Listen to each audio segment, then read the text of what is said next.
Les invito a abrir la palabra de Dios allí en el segundo libro de Samuel, capítulo 20. Segundo libro de Samuel, capítulo 20, vamos a leer el verso 1 y el verso 2. Segundo libro de Samuel, capítulo 20, verso 1 y 2, dice la palabra: ¿Acaso estaba allí un hombre perverso que se llamaba Seba, hijo de Bocri, varón de Gemini? Este tocó corneta diciendo: no tenemos nosotros parte en David, ni heredad en el hijo de Isaí. Israel, vuélvase cada uno a sus estancias. Así se fueron de en pos de David todos los varones de Israel, y seguían a Seba, hijo de Bocri, mas los que eran de Judá estuvieron llegados a su rey desde Jordán hasta Jerusalén.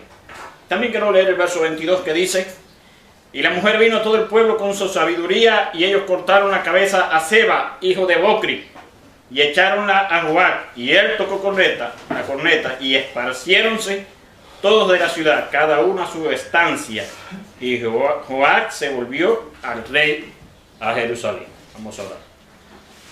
Padre, en esta mañana te doy gracias por la bendición de estar en tu casa. Gracias por la bendición de tu palabra. Ministranos, Señor, a nuestras necesidades esta mañana a través de tu palabra. En el nombre de Jesús. Amén. Amén.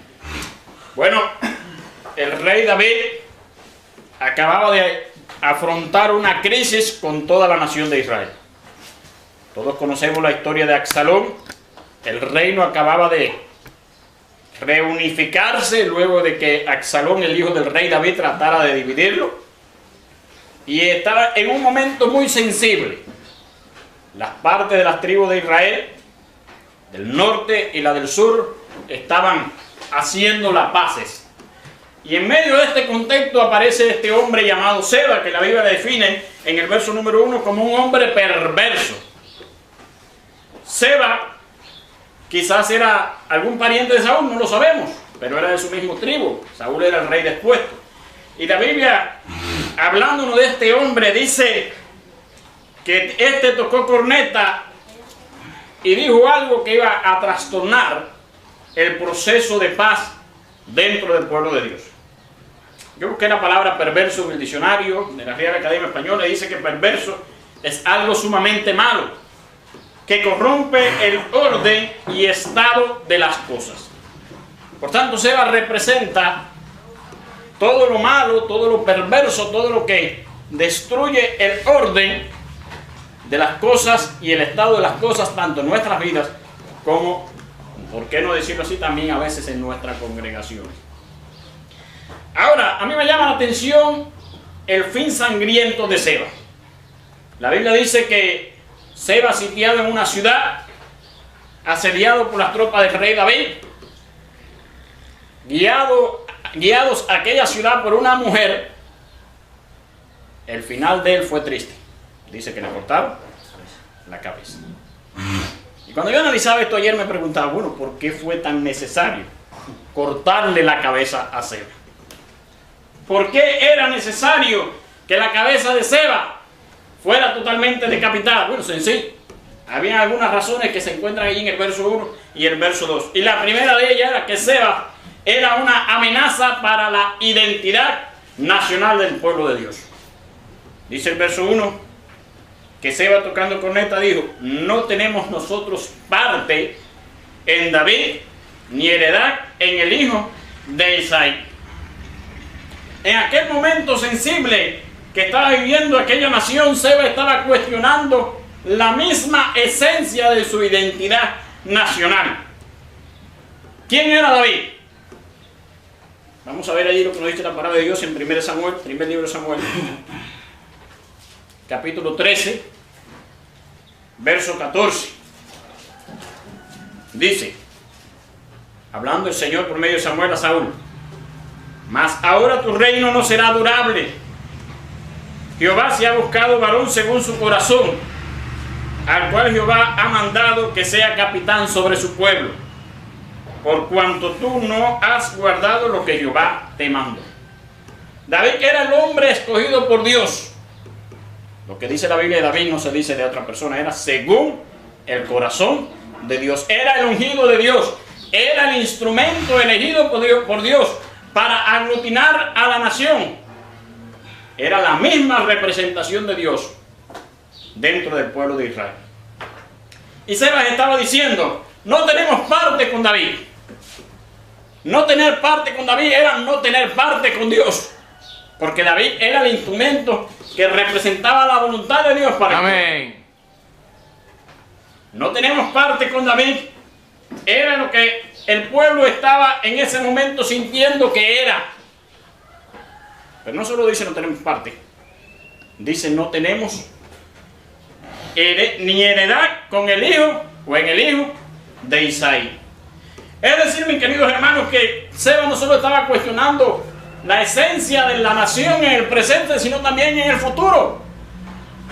El pueblo de Israel conocía que Dios le había hecho una promesa.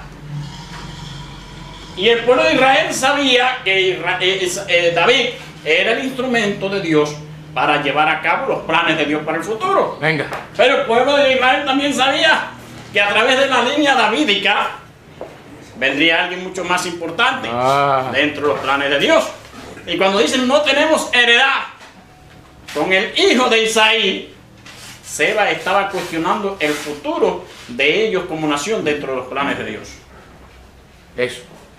Era necesario cortar la cabeza a Sebas porque él estaba cuestionando la esencia de la nación de Israel. Decía ahorita y recuerdo que Sebas representa todas aquellas cosas que en nuestras vidas tratan de destruir el orden de las cosas. Sebas representa todo lo que amenaza en nosotros la esencia de quienes somos como hijos de Dios. Juan capítulo 1 dice, verso 12, a los que le conocieron le dio la potestad, el poder de ser hechos, ¿qué cosa? Hijos de Dios. Hijos de Dios. Amén. Amén. Cuando se levanta un Sebas en nuestra vida es para cuestionar lo que somos en este momento, pero también para cuestionar lo que vamos a recibir en un futuro. La Biblia dice en Romanos capítulo 8, verso 16 y verso 17, lo siguiente. Por favor, un hermano. Tengo que hacerlo así, hermano, porque estoy enfermo.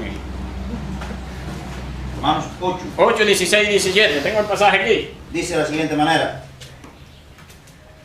Porque el mismo Espíritu da testimonio a nuestro espíritu, que somos hijos de Dios, y que si hijos también herederos, herederos de Dios, coherederos con Cristo, si empero padecemos juntamente con Él, para que juntamente con Él seamos también glorificados. La Biblia dice que el mismo Espíritu da testimonio a nuestro espíritu de que somos, ¿qué cosa? Hijos de Dios. Y por el hecho de que somos hijos, somos también ¿qué? Herederos y coherederos con Cristo. Al Sebas decir no tenemos parte en David, está cuestionando su identidad como hijo del pueblo de Dios, pero al mismo tiempo está cuestionando su herencia en el futuro. Todo aquello que en nuestra vida cuestione nuestra esencia como hijos de Dios nos lleva también a cuestionar lo segundo, como nos enseña Pablo aquí en el libro de Romanos. Ahora, ¿qué tiene que ver esto? Es muy importante, hermanos, cortarle la cabeza a todo lo que en nuestra vida amenace nuestra esencia como hijos de Dios y nuestro concepto y nuestra seguridad en la herencia en el futuro. Porque cuando el diablo cuestiona lo que somos, entonces nos lleva a la segunda amenaza que hacía Sebas, o que cernía con Sebas sobre el pueblo de Israel. Sebas era una amenaza para el compromiso de la nación de Israel. Otra razón por la cual había que cortarle la cabeza. Miren lo que dice el verso número 1. Israel, vuélvase cada uno a sus estancias. Israel, vuélvase cada uno a sus estancias. Vuélvate, decía Sebas. Dejen de hacer lo que están haciendo.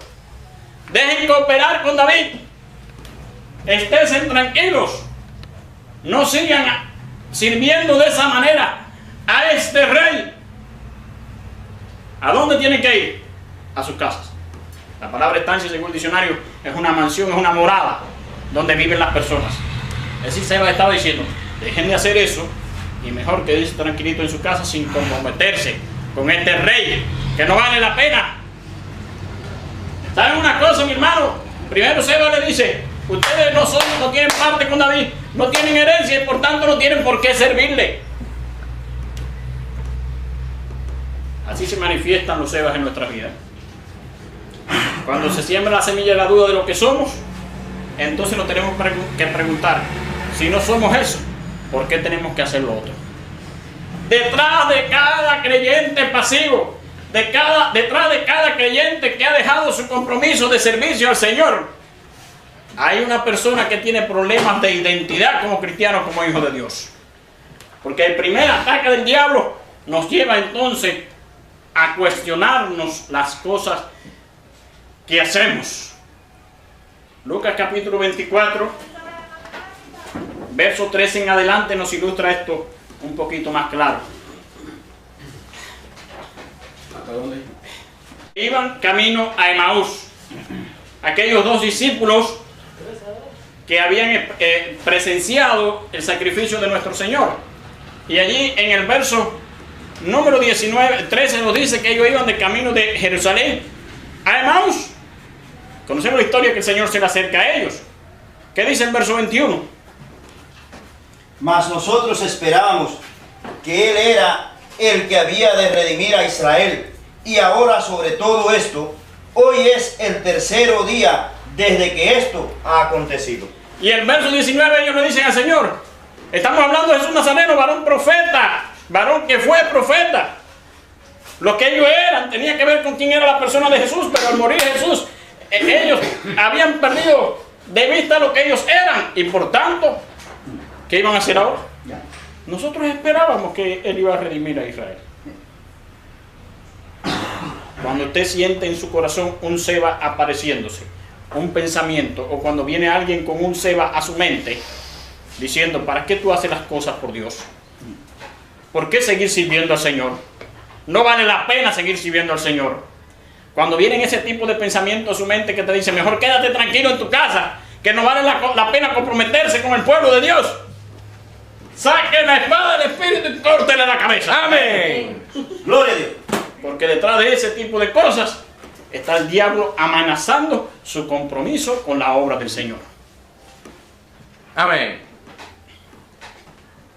Sebas no solo amenazaba la identidad de la nación, no solo amenazaba el compromiso de la nación, sino que su propósito era algo un poquito mucho más complejo.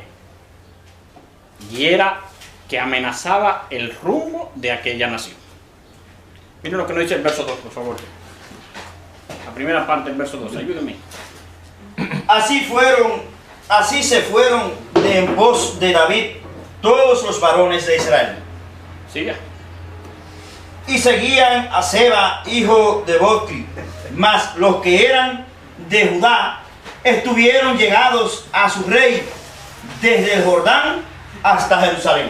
Dice que ellos se fueron en pos de David.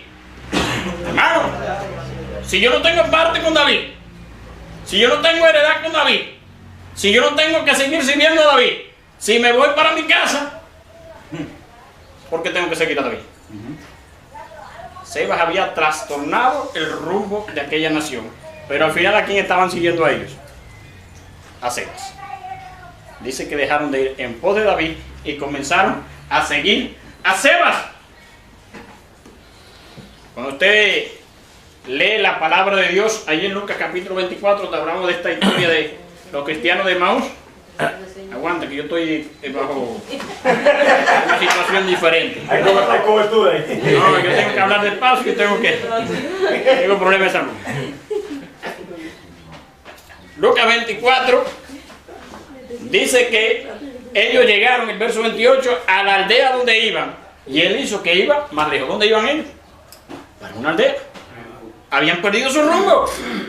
Al dejar de saber quiénes eran, al dejar de estar con Cristo para servirle, no sabían qué hacer. Por tanto, ¿qué hacer? En vez de estar en Jerusalén, donde debían estar, se fueron para otro lado.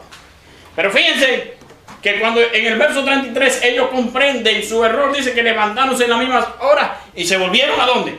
A Jerusalén. Sebas era una amenaza para la identidad nacional, Sebas era una amenaza para el compromiso nacional y era una amenaza para el rumbo que debía de escoger. Cuando un cristiano deja que los Sebas progresen en su corazón y en su vida, cuando se cuestiona su compromiso de servicio al Señor, termina perdiendo el rumbo.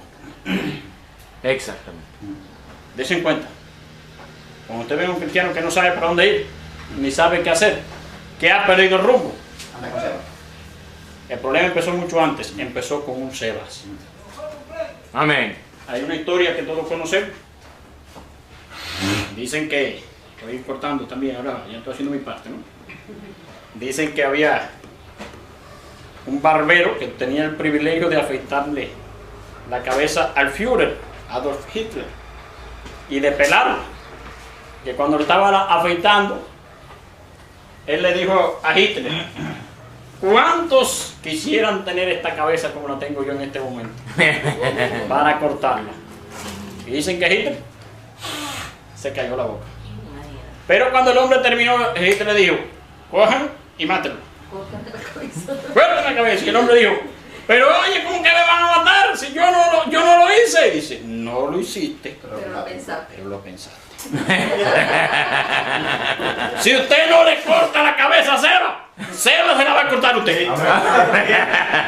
Que el Señor nos bendiga. Amén. Amén.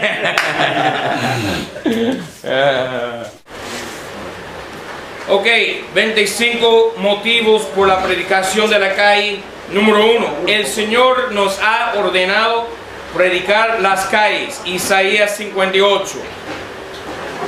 Isaías 58. Dice la palabra de Dios: clama a alta voz, no detengas. Alza tu voz como trompeta y anuncia a mi pueblo su rebelión y a la casa de Jacob su pecado. Mira Jeremías, por favor, 11. Jeremías 11. Jeremías 11. Ahora entiendo que realmente la posibilidad de predicar a alta voz en la calle, aquí en nuestra amada Cuba, es restringida, entiendo eso. Pero posiblemente en el futuro habrá un día cuando, como un ejército, nosotros las iglesias de esta zona podremos salir y predicar. ¿Amén? Amén. Vendrá el día, posiblemente. Jeremías 11:6. Y Jehová me dijo: pregona todas estas palabras en las ciudades de Judá y en las calles de Jerusalén, diciendo: oíd las palabras de este concierto y hacedlas. Mira el versículo 17. Y Jehová de los ejércitos, el que te planta, pronunció mal contra ti, y a causa de la maldad de la casa de Israel y la casa de Judá, que hicieron a sí mismo, provocándome a ira, incensando a Baal. Mira capítulo 17. Capítulo 17. Versículo 19. Así dice: me dijo Jehová: amén. ve y ponte a la puerta de los hijos del pueblo, por la cual entran y salen los reyes de Judá, y a toda la puerta de Jerusalén, y decirles: oíd palabra de Jehová, reyes de Judá, y todo Judá, y todos los moradores de Jerusalén, que entráis por esta puerta. Amén. Lucas 14:23. Lucas 14:23. Dice: y dijo el Señor al siervo: ve por los caminos y por los vallados, y fuérzalos a entrar para que se llenen mi casa. Entonces el Señor nos ha ordenado predicar las calles. No solamente eso. Número 2, allá en los Estados Unidos hay pastores bautistas independientes que me han dicho a mí que la predicación de la calle no es para nosotros los cristianos. Y yo estoy completamente en desacuerdo con ellos. ¿Okay? Ellos son para mí apóstoles. Sí, y vamos a la comando, a la clase del pastor Eduardo. ¿Y cómo escucharán o algo así? Si no hay quien, ¿y cómo oirán si no hay quienes prediquen? Amén. Porque todos no pueden venir a la iglesia. En la iglesia todos no podemos llegar a su casa. Pero Amén. si podemos salir a la casa, ellos podrán escuchar. Amén, amén, amén. Número 2, tenemos ejemplos en la Biblia de los santos que predicaban las calles. Letra A, Jeremías lo hacía. Amén. ¿Qué dijiste?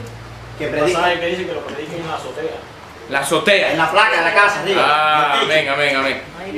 Jeremías lo hacía, ya vimos Jeremías 11:6 y 17:9. Letra B, Ezequiel lo hacía, Ezequiel 2:2. Ezequiel 2:2. Dice la palabra de Dios. Y entró espíritu en mí después que me habló y afirmó sobre mis pies, y oí al que me hablaba. Y díjome, hijo del hombre. Entonces, ¿qué hizo él? Él se afirmó sobre su pie. Isaías lo decía, ya vimos Isaías 58:1, que dice, clama a alta voz. Letra D, Jonás lo hacía, mira Jonás 3:1. Jonás 3:1. Dice, y fue la palabra de Jehová segunda vez a Jonás diciendo, levántate y ve a Nínive, aquella gran ciudad, y pregona en ella el pregón que yo te diré. Y levantóse Jonás y fue a Nínive conforme a la palabra de Jehová, y Nínive era ciudad grande en gran manera, de 3 días de camino. Y comenzó Jonás a entrar por la ciudad camino de un día, y pregonaba diciendo, de aquí a 40 días Nínive será destruida. Estoy seguro que Jonás no fue al templo bautista para predicar del púlpito. Estoy seguro. De un lado a otro de la ciudad, pregonando palabra de Jehová en las calles, en las plazas. Dígame, hermano. Que el pregón es algo más que hablar, digamos, a las personas así cerca, es algo a toda voz. Amén, amén. Pregonar, son pregoneros. Amén. Letra E. Jesucristo también lo hacía. Mira Juan 7:37. Juan 7:37. Jesucristo predicaba la calle. 7:37 dice, en el postrer día, día grande de la fiesta, Jesús se ponía en pie y clamaba diciendo, si alguno tiene sed, venga a mí y beba. ¿Ok? Si Cristo lo decía, ¿por qué no lo podemos hacer nosotros? ¿Sí? Amén. Pedro lo hacía en Actos 2. ¿Qué hizo Pedro? Se puso en pie y comenzar a predicar diciendo, varones israelitas, escuchad el mensaje de Jehová, ¿verdad? Esteban también lo hacía cuando en Actos 7 fue al Sanedrín y estaba ahí parado en pie frente al Sanedrín. Pablo también lo hacía, mira Actos 20:20. 20:20. Dice Pablo, como nada que os fuese útil, me he retraído de anunciaros enseñando públicamente y de casa en casa. Ahora, los bautistas independientes son grandes para ir en casa en los Estados Unidos. Y estoy de acuerdo. Aquí no. A mí me gusta ir casa en casa. Pero ¿qué dice Pablo? Públicamente primero y luego casa en casa. Y ellos descuidan el pregón o la predicación pública. Esto se llama ministerio público. Aquí dicen que son locos, que son grupos, que son sectas, que son de todo. Ajá, que somos locos. Sí, eso lo dicen aquí. Ok, soy loco. No hay problema. Estoy disfrutando mis locuras. Amén. Número 3. Hay también ejemplos en la historia. Pedro Valdo. ¿No? Pedro Valdo. El fundador de los valdenses. ¿Cómo se llama? Pedro Valdo. W-A-L-D-O. Pedro Valdo. Él envió sus alumnos, sus discípulos, a las calles 2 en 2, predicando a favor de Cristo y en contra de la Iglesia Católica. Y es por ellos, los discípulos de Pedro Valdo, que la Iglesia Católica puso la Inquisición española para confrontar la por supuesta apostasía de los valdenses. ¿Ok? Letra B. Jan Hus Él fue quemado en un madero julio 6, 1415. Juan Hus. H-U-S.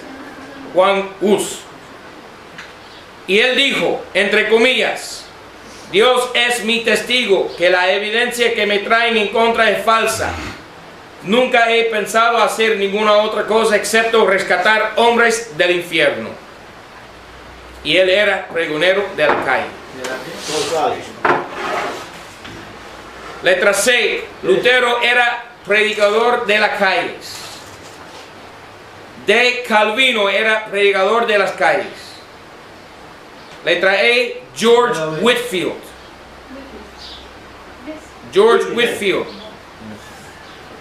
A él se congregaban miles y miles de personas en la plaza de la ciudad y hasta los montes de los campos, escuchando la palabra de Jehová. John Wesley, él predicaba todos los campos, valles, montes. Wesley, Juan Wesley, montado en un caballo, predicando a alta voz a todas las ciudades de Inglaterra. Y déjenme decirles, por la influencia de John Wesley en los Estados Unidos, también los metodistas en el principio de nuestra nación, los Estados Unidos, eran muy fuertes a predicar las calles. Amén. El general Guillermo Booth, letra G, el general Guillermo Booth, Booth, con B-O-O-T-H, Booth, del Ejército de Salvación. Sí, señor. Él era fundador de lo que se llama el Ejército de la Salvación en los Estados Unidos. Y ellos hacían nada más predicar las calles. Predicar las calles. ¿Cómo se escribe eso? Con orquesta, con tratados, literatura, con todo, predicando las calles. Es el que tienen capitanes y generales en la iglesia. Sí, señor. Billy Sunday, S-U-N-D-A-Y, Billy Sunday. Billy Sunday. También era predicador de las calles. Y gran campañista. Moody también era predicador de la calle. Letra I, J. Frank Norris. Que se llama el ciclón de Texas. Ok, pastoreaba 2 iglesias y predicaba las calles de Fort Worth, Texas. Letra J, Casiodoro de Reina. Era predicador de la calle en Ginebra. Ok, y él escribió la palabra de Dios. Ok, la historia de la iglesia es la historia de los predicadores de la calle, pregoneros de la calle. Ok, y puedes añadir ahí otro nombre, que es el nombre Juan Canut de Bon Hill. No, eso es muy difícil. Juan Canut de Bon Hill, un español, un gallego, sacerdote jesuita, que fue a Chile y descubrió un Nuevo Testamento en un terminal de trenes. Canuto. Yo le di la historia del otro día, ¿verdad? ¿Y qué hizo? Con esa versión antigua de la Biblia en 1865, comenzó a predicar todas las calles de Chile. Y hasta la fecha, hoy en día, todos los que predican la calle, los que son básicamente fanáticos, se llaman canutos en Chile. Y era predicador de la calle principalmente. Número 4. La predicación de las calles te da la correcta opinión de ti mismo. La predicación de las calles te da la correcta opinión de ti mismo. Dice la Biblia en Romanos 7 y 18. porque yo sé que en mí es a saber, en mi carne no mora cosa buena, porque tengo el querer, mas obrar lo bueno no lo alcanzo. Tu carne apesta, no vale, no vale. Entonces, ¿qué pasa? Predicando en la calle, te das cuenta de que tú eres el escorio de la tierra. ¿Ok? Salmo 39, 5 dice: He aquí como a palmos diste mis días, y mi edad es como nada delante de ti. Ciertamente toda la vanidad es todo hombre que vive. Todo hombre, inclusive tú. Entonces la única opción que te queda es poner tu cuerpo en el altar de sacrificio para el Señor y servirle a Él. Amén. Y predicando en la calle, sabrás lo que tú eres para el mundo. Escorio. 5. La predicación de la calle mata la carne. Mata la carne. Predicando en la calle no hay oportunidad para la carne surgir, levantarse. Dice Pablo, Gálatas 2:20: Estoy crucificado con Cristo, mas vivo. No ya yo, sino que Cristo vive en mí, y la vida que ahora vivo en la carne, la vivo por la fe del Hijo de Dios, el cual me amó y se entregó a sí mismo por mí. Estoy crucificado con Cristo. Mata la carne, mata la carne. 6. La predicación de la calle te da a ti un equilibrio en tu vida y en tu ministerio. Muchos pastores se aflojan porque están ahí sentados en el despacho, en la oficina, día tras día, estudiando, y eso es bueno, pero lo que pasa se puede trancar uno, ¿verdad? Entonces hay que salir, ¿verdad? ¿Y qué? Predicar, enfrentar la humanidad, tener contacto con los perdidos. Diga. Una vez vinieron venezolanos, y yo cogí un tratado que me dio pastor, le digo a todos venezolanos, dice una mujer, es una propaganda aquí, estaba la policía ahí, me dijeron, ven acá, ¿por qué tú le dices a esos venezolanos? Dice, ese es el propósito mío de predicarle, darle un propósito, darle la predicación, el tratadito a la gente. Me dijo, pero eso es contra, me dijo una cosa ahí, contrabando, eso tú no puedes darlo sin autorización. Le dije, ¿por qué no? Me dijo, dame un tratado. Le dije, pues, no, dámelo todo. ¿Y por qué te voy a dar todo tratado? Me dijo, eso, me dice, dame acá todo tratado. Me dijo, más que el primo estaba ahí. Le dije, yo estoy loco que me llama a mí a decir lo que iba a decir allí. Y me dijo, dame el número tuyo de tu pastor. Le digo, yo me llamo fulano, tal, el pastor, tal, ya. Y se fue, chaval. Pero si yo tengo miedo a predicar, yo debo tratar lo mismo que me sobraron. No le gusta eso. No le gusta que yo estoy aquí. Entonces la predicación de la calle número 6 te da a ti un equilibrio en tu vida y en tu ministerio. Deuteronomio 32:15: Engordó el recto y tiró cosas. Engordástete, engrosástete, cubrístete, y dejó al Dios que lo hizo, y menospreció al fuerte de su salud. ¿Qué pasa? Nos engordamos si no salimos. ¿Okay? 7. La predicación de la calle te hace saber lo que en verdad el mundo piensa de ti y de tu Cristo. 7. La predicación de la calle te hace saber lo que en verdad el mundo piensa de ti y de tu Cristo. Muchos son grandes para decir, oh, qué lindo la religión de aquello. ¿Verdad? Bueno, vamos a ver cuán linda sea nuestra religión para ti al oír el mensaje de verdad, que es un Cristo que te puede salvar del infierno. Amén. Juan 15:18: Si el mundo os aborrece, sabed, dice Cristo, que a mí me aborrecía antes que a vosotros. Juan 15:19: Si fuerais del mundo, el mundo amaría lo que es suyo. Mas porque no sois del mundo, sino que yo os elegí del mundo, por eso os aborrece el mundo. Acordáis de la palabra que yo os he dicho: no es el siervo mayor que su Señor. Si a mí me han perseguido, también a vosotros perseguirán. Si han guardado mi palabra, también guardarán la vuestra. 8.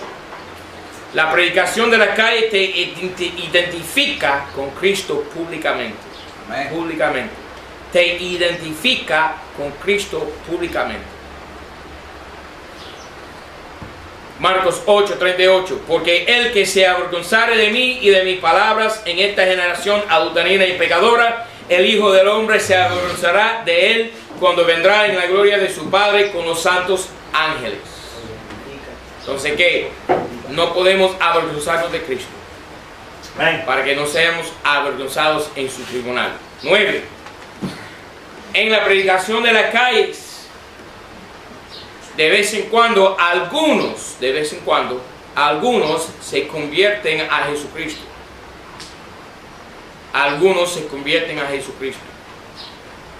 Vienen a mí y dicen, eso no vale.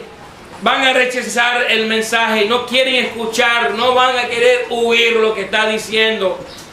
Y van a poner el evangelio en menosprecio. Eso no es mi problema. Mira, ¿quién es el Señor de la miel? El Señor Jesucristo. Amén. Pablo cegó y Apolos regó, pero ¿quién da el crecimiento? Dios. Señor. Amén. Entonces, si se convierten, bien. Si no se convierten, bien. Eso no es problema mío. Ese es el problema de él ya. Es un problema del Señor, ¿verdad? Que el que no creyó ya es condenado. Amén. Diga. El problema nuestro es eso es que no tenemos que preocuparnos de los resultados, no de la misión. Amén. Amén. Amén. 10. Queda la realidad de que en la predicación de la calle muchos irán al infierno. Muchos irán al infierno. Pero eso no es mi preocupación. Sí, amo a las almas perdidas y eso me motiva a ir a la calle, pero a fin de cuentas yo lo hago porque el Señor me ha mandado a hacerlo y los resultados están en su mano. Romanos 3 y 4, y esto es muy importante, este versículo aquí. Romanos 3 y 4. Porque ¿qué hay? Si algunos de ellos han sido incrédulos, la incredulidad de ellos habrá por eso hecho vana la fe de Dios. Para nada. Dios es justo.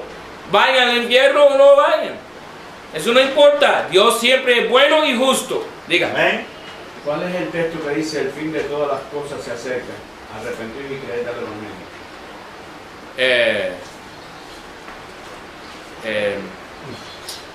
Eso debe ser Cristo, ¿no? Sí, pero está en un... No puedo. Hermano, por favor, cite ese versículo, Marcos 1:15. Y diciendo, el tiempo es cumplido y el reino de Dios está cerca. Arrepentíos y creed al evangelio. Amén. Eso sí, eso es bueno para poner un pancarta, que en otros países se llama letrero, que en otros países se llama pasacalle, que en otros países se llama anuncio, que en otros países se llama cartera, que en otros países se llama anuncio, ¿ok? Pancarta. Ok, ya seguimos. Mira cómo dice Romanos aquí 3. La incredulidad de ellos habrá por eso hecho vana la fe de ellos. Para nada, en ninguna manera, dice Pablo. Antes, oye, escucha esto.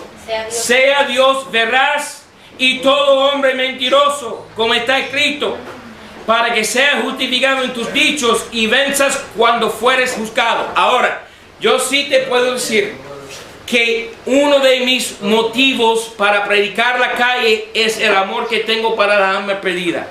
Pero para Jeff McCartney, el motivo mío principal es que yo sea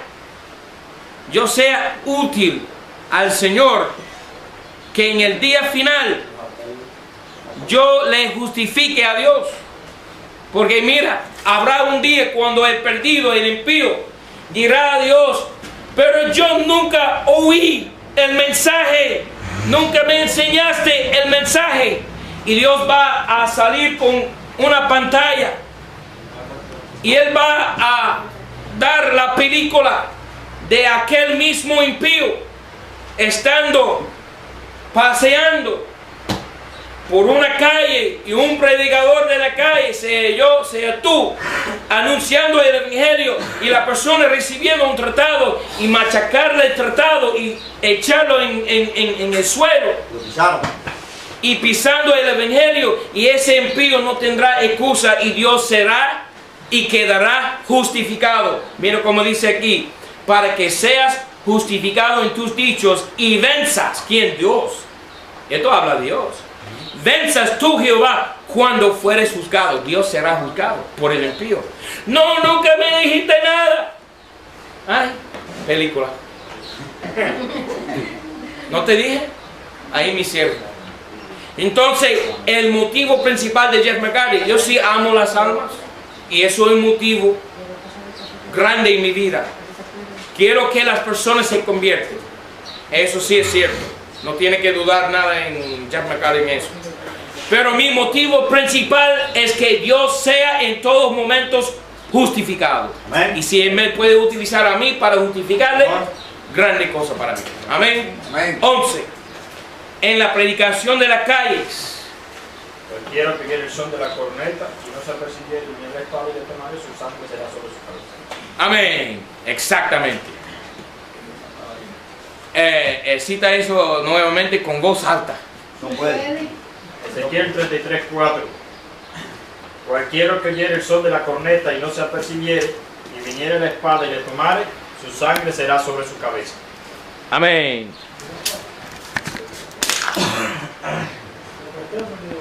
Y el 5 también. Dice, el son de la corneta oyó y no se apercibió, su sangre será sobre él. Mas el que se apercibiere, su vida escapó. Amén. Ok. Número 11. En la predicación de la calle hay un efecto y una influencia sobre la sociedad en general. Hay un efecto y una influencia sobre la sociedad en general. Estás aplicando presión a la sociedad. Por eso es que aquí no lo dejan. Exactamente. Es el deber de la iglesia no conformar, sino transformar. Amén. Amén. ¿Ok?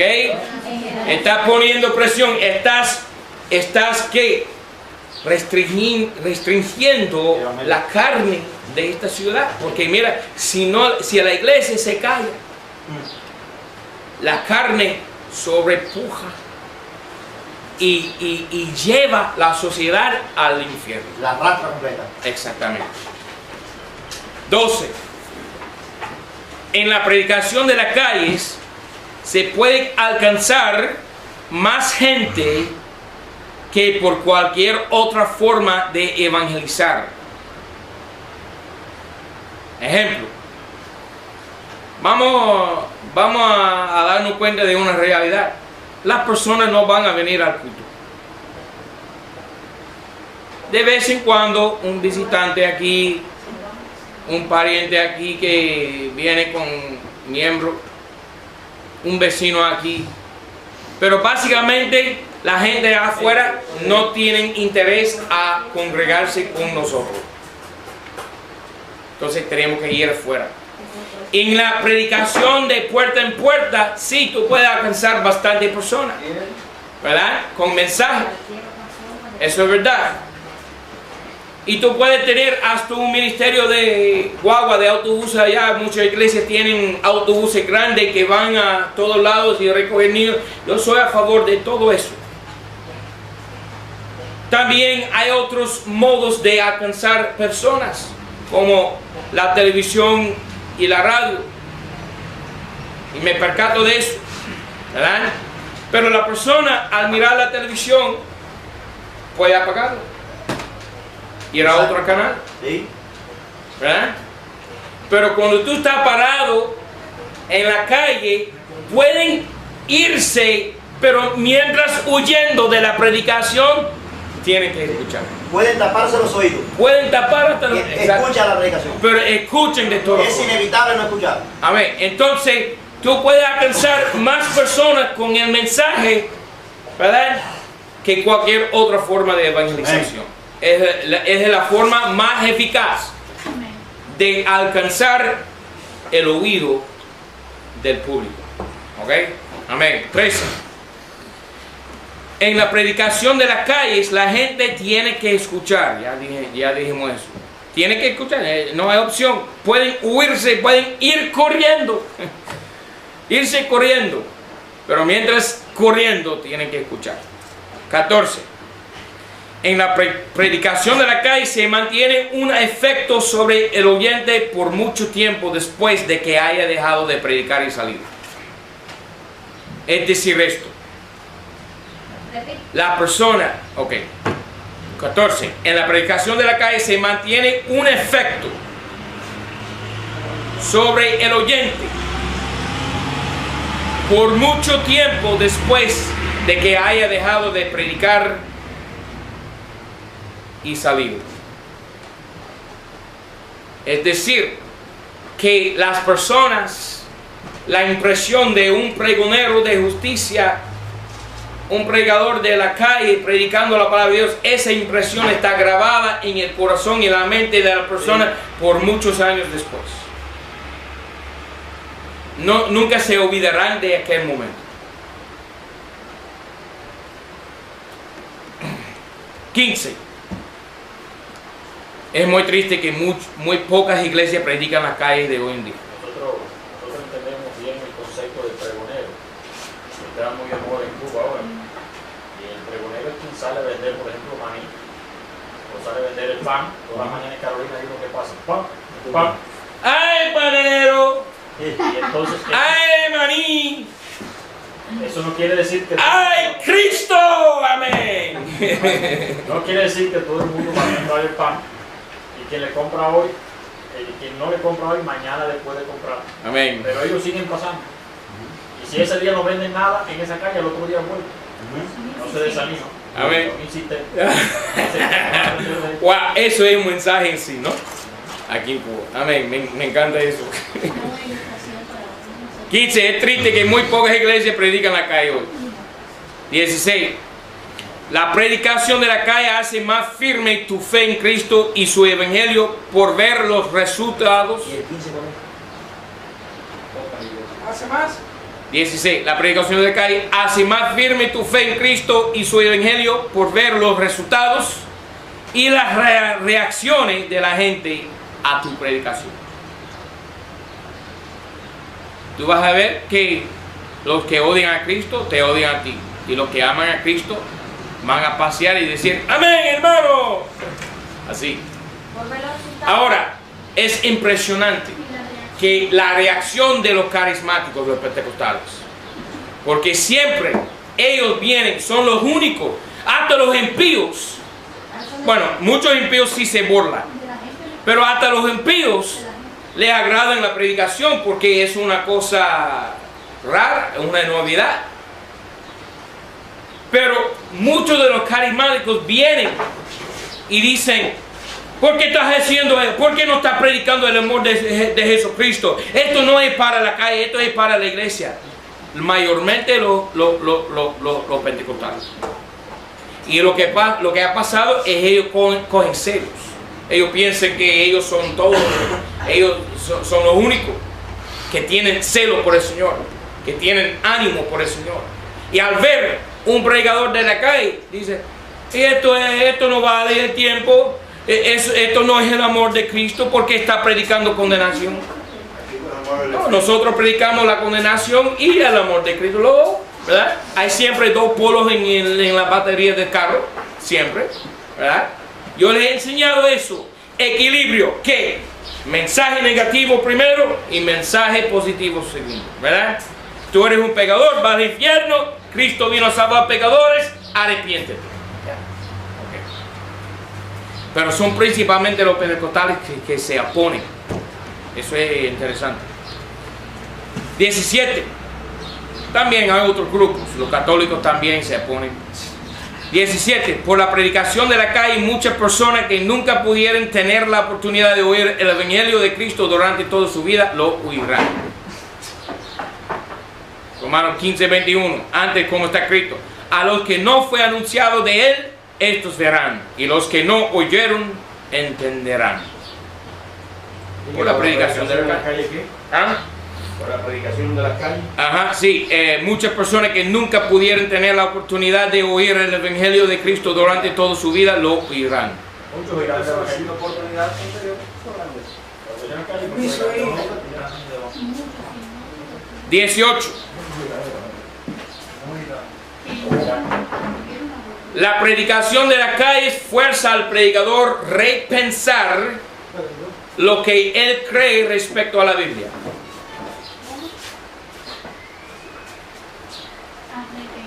¿Cómo es esa palabra de pensar? O a reflexionar. Exactamente. La predicación de la calle fuerza al predicador reflexionar lo que él de verdad cree respecto a la Biblia. Es decir, que fortalece a tu fe en la Biblia. Porque tú no vas a ponerte loco, como un loco en la calle predicando, si verdaderamente no crees el mensaje que está predicando. Entonces tú tienes que coger fuerza, ¿verdad? Esforzarte, animarte, ¿verdad?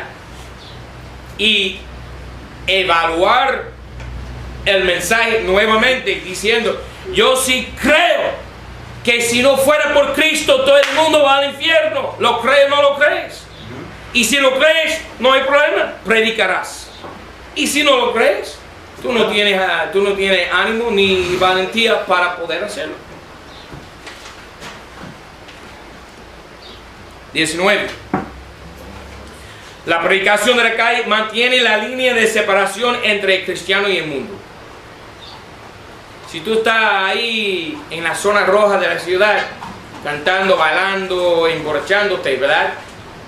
Tú apenas vas a llegar ahí, ¿verdad? Otro día para predicar a la misma gente con quien tú andabas, ¿verdad? Hay una línea. Hay una línea de separación entre tú y el mundo.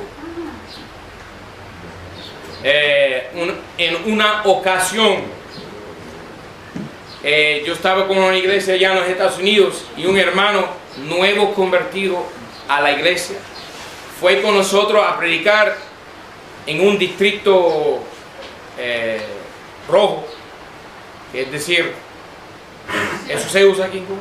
No, Distrito rojo. No. Es decir, que hay donde hay mucha fiesta, emborrachero, bares, cantina, alcohol, fiesta, música, toda esa cosa, ¿verdad? Hay zonas aquí en Ciego como eso, ¿verdad? ¿Cómo se llama? Una discoteca. Discoteca, así, ¿ok? Pero no hay que ver una zona. No hay que una zona Es un específica. área de concentración, un salón de concentración. Sí, exactamente. Entonces, A un barrio. A un barrio, se refiere a un barrio, que eso es lo que dice. entonces ¿qué No pasa? hay eso. Entonces, ¿qué pasa? Este muchacho recién convertido solía festejarse con donde fuimos a predicar y él también se puso en pie a predicar, ¿verdad? Y vienen unos viejos socios de él, ¿verdad? Para decir, oye, para eso, mira qué está haciendo. Él está predicando y él estaba con nosotros hace un ratico festejando con nosotros. Eso pasó. Lo desmintió. Una pregunta sobre eso. Sí, señor. Yo estoy muy de acuerdo con todo lo que ha dicho ahora, con respecto a ir a ciertos lugares. La Biblia dice que no se le echan las perlas a los pueblos. Estoy de acuerdo. Eso, mira, todo tiene su caso individual. Es decir, que tiene que todo. Yo fui con esa iglesia, fue decisión de esa iglesia, ¿verdad? A llegar a esa zona. Yo en nuestra iglesia en Miami, vamos, tenemos como 7 lugares principales donde vamos, ¿ok? Donde hemos ido. Vamos a Coconut Grove, que van a ver aquí en un momento, donde hay sí mucha de esta, de esa festejera y todo eso. Vamos a South Beach, que se llama Miami Beach, ¿ok? Miami Beach. Vamos ahí, ¿verdad? En el futuro yo tengo planificado concentrar la predicación pública en el barrio donde está la iglesia, porque hay 3 iglesias apóstatas. Son los de Pare de Sufrir, muy cerca de la iglesia. Hay uno que se llama el Reino de Dios, la Iglesia de Dios, que ellos repartiendo tratados ahora, negando la seguridad eterna, negando el rapto de la iglesia y negando el reino milenial de Cristo. Entonces tenemos que enfrentar eso. Aquí en Cuba hay de esa iglesia. La iglesia de Dios. Ajá. Yo conozco una persona muy llegada a mí que lo tiene. Y otra iglesia que se llama la botánica. ¿La qué? ¿Tú sabes qué es una botánica? La botánica. Ajá. Sí. Donde se vende de todos los animales para holocausto santiago. Ah, Y vamos a enfrentar eso. ¿Quién sirve de eso? Sí. sí. Animales. 19, la predicación de la calle mantiene la línea de separación entre el cristiano y el mundo. 20, la predicación de la calle enseña al mundo que lo que nosotros, los cristianos, tenemos es real y no falso. Enseña al mundo que lo que nosotros los cristianos tenemos es real y no falso. Es un testimonio de la veracidad del Evangelio. 21. La predicación de la calle es de suma importancia porque nosotros tenemos, según las Escrituras, la verdad. El mundo necesita lo que nosotros tenemos. ¿Tenemos la verdad o no tenemos la verdad? Decido tú. Y si tenemos la verdad, el mundo la necesita. ¿Ok? ¿Ya? De suma importancia porque nosotros tenemos, según la Escritura, la verdad. Tenemos razón. Nosotros tenemos razón, el mundo no tiene razón. No tiene razón. Son equivocados. ¿Ok? 22. La predicación de la calle le mantiene al predicador en la línea de fuego y en la parte de la batalla más caliente. 22. La predicación de la calle le mantiene al predicador en la línea de fuego y en la parte de la batalla más caliente. Es donde la iglesia enfrenta el mundo. ¿Verdad? Según el Timoteo 2:3, tú pues sufre trabajos como fiel soldado de Jesucristo. Ninguno que milita se envuelve en los negocios de esta vida por agradar a aquel que le escogió por soldado. 2:3, según el Timoteo 2:3 y 2:4. Está en tu boquete. 23. Por la predicación de las calles, el hombre de Dios siempre tiene un púlpito. A ver. Y para mí es el púlpito principal. Más importante. 23. Por la predicación de la calle, el hombre de Dios tiene siempre un púlpito. Pastor, hay muchas personas en ese punto que están locos por pararse en frente a predicar. Siempre desean una oportunidad para hacerlo, pero quizás están ajenos de la oportunidad, su mente está ajena de la oportunidad que tienen diario de hacerlo en la calle. Están ansiosos, deseosos por hacerlo en el frente, pero no se percatan que en la calle lo pueden hacer con más efectividad, porque en el púlpito le habla a la iglesia como tal, de tal manera. Quizás venga una persona de afuera, como usted dice, de vez en cuando a la iglesia y pueda predicarle, pero en la calle tiene toda una puerta abierta para evangelizar y no se percatan de eso. Entonces, ese punto es muy importante, quizás para uno transmitírselo a aquellas personas que quieren hacerlo. Amén. Hermano Vélez. Aquí se puede predicar en la calle. Okay. Los que juegan chapita juegan y le llaman la atención a la gente, y hay uno que vela que no haya un policía. Y cuando viene a ver, todo el mundo está atendiendo el juego de chapa y todo el mundo se está jugando dinero. Y eso lo hacen por ganar dinero material, porque no lo podemos hacer nosotros por ganar Ahora, dinero. mira, déjeme estar muy claro en esto. Déjeme estar muy claro en esto. En este momento, yo estoy enseñando que para mí es una doctrina bíblica. Y claro, no estoy diciendo a ningún cubano lo que tenga que hacer o lo que no tenga que hacer. ¿Okay? Y eso Quiero estar muy claro en eso. ¿Okay? Esto es una cosa que esta iglesia, con la dirección de su pastor, tiene que decidir cuándo será el momento apto.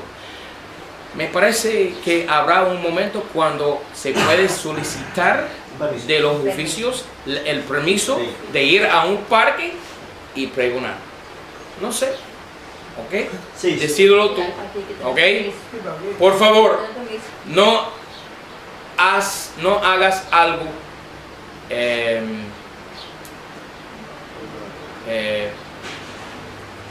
inadecuado, es decir, salir antes de tiempo, ¿ok? Con calma. El Señor dará la oportunidad. es el único que puede abrir puertas. Y si tú intentas abrir una puerta que está cerrada en este momento, posiblemente traerás vituperio sobre el cuerpo de Cristo y no quieres hacer Pero eso. aquí para predicar en la calle tienen que tener autorización del partido, porque te pueden predicando en la calle así, te cogen y te meten para Ajá.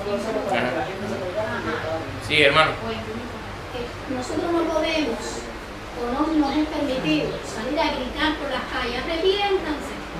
Pero sí podemos salir por las calles a repartir tratados a las personas que están en la calle, explicarles el tratado. Eso sí podemos hacerlo, porque Amén. lo hemos hecho muchas Y veces. posiblemente un día podrán con alta voz preguntar. Vamos a ver. Ok, 24. La predicación de la calle le enseña al predicador cómo predicar claramente con palabras distintas. Tú quieres que el mensaje quede claro en el oído del oyente.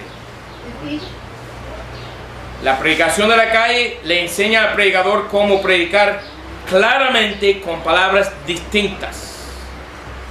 ¿Se da cuenta? Arrepiéntense, Cristo Jesús vino al mundo para salvar al impío de su camino al infierno. Arrepiéntense. Cristo dijo: ven a mí todos trabajados y descansados y os haré descansar. Aprended de mí, dice Cristo, ¿verdad? Así, claramente, alta voz, lentamente, para que el oyente oiga y entienda. Ese es 24. 24. Y número 25, y vamos a tomar un receso. La predicación de la calle le enseña al predicador cómo predicar con las distracciones.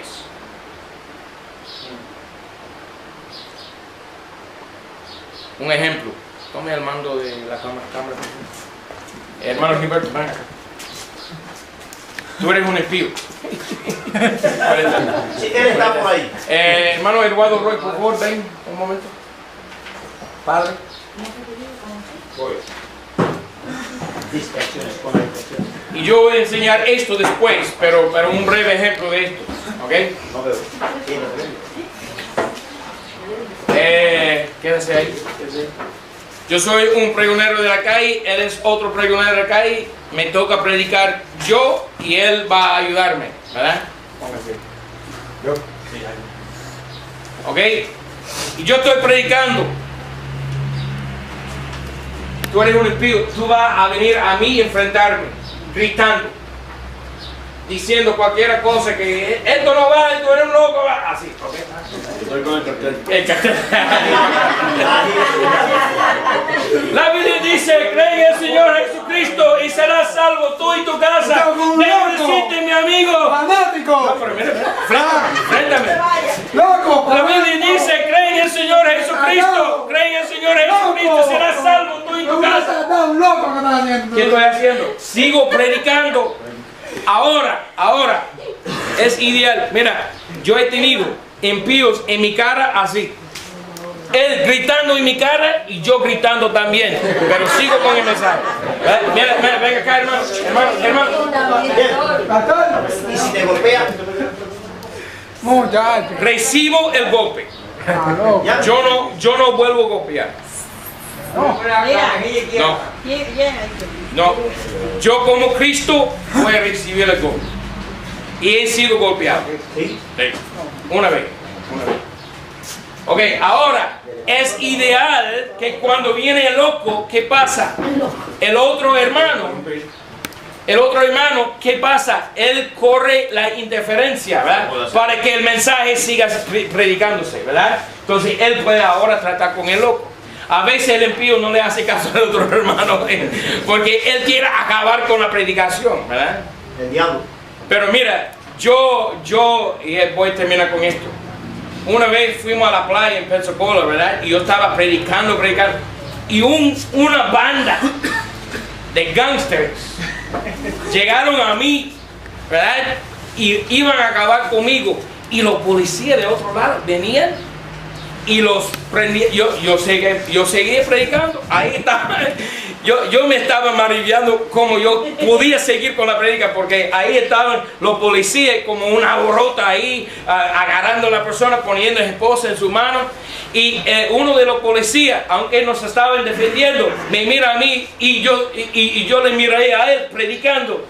Y en ese momento me di cuenta de que yo debo salir de aquí. y yo dije, no, está bien, guardia, no hay problema, me voy. Y él dijo, sí, por favor, ayúdame aquí, considero, ¿no? Pero nos defendían. Amén. Amén. Ok. 25, entonces el punto 25 le enseña al predicador cómo predicar con las distracciones. Amén. Ok, 10 minutos de receso. Vamos a